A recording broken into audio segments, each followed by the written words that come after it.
ডিজিপির কাছে, ডিজিপি করছেন, নমিনেট করছেন এসপিকে, বলছেন আপনাদের কী আছে সব বলেন। তো আমরা বলছি যা কিছু হয়েছে, যারা মন্দির তুলছে তাদেরও শাস্তি হওয়া দরকার, যারা গড় তুলছে জ্বালাইছে তাদেরও শাস্তি হওয়া দরকার, এবং যাদের ক্ষতিগ্রস্তদের উপযুক্ত ক্ষতিপূরণ দেওয়া দরকার।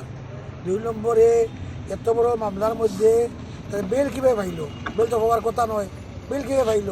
ওনারা বললেন আপনারা এটা তো কোর্টের ব্যাপার, যদি দরখাস্ত করেন তারা বেল মিলছে দিতে পারে তাদের।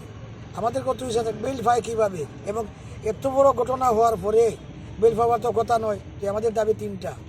1 নম্বরে যারা মন্দির ভাঙছে তাদেরও শাস্তি হোক, যারা গাড়ি নষ্ট করে জ্বালাইছে, ঘর জ্বালাইছে, চুরি করছে, ক্ষতিপূরণ করছে, তাদের ক্ষতিপূরণ চাই। 3 নম্বরে চাই তাদের বেল হয়তো হইতে পারে না, বেল কীভাবে হইল।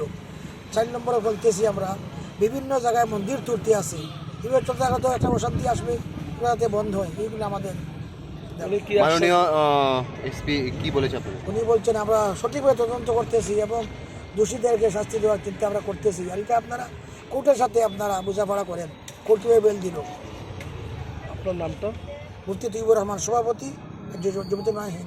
মূলত কয় দফা দাবি নিয়ে আপনারা গেছিলেন? 3 দফা দাবি। এটা মূলত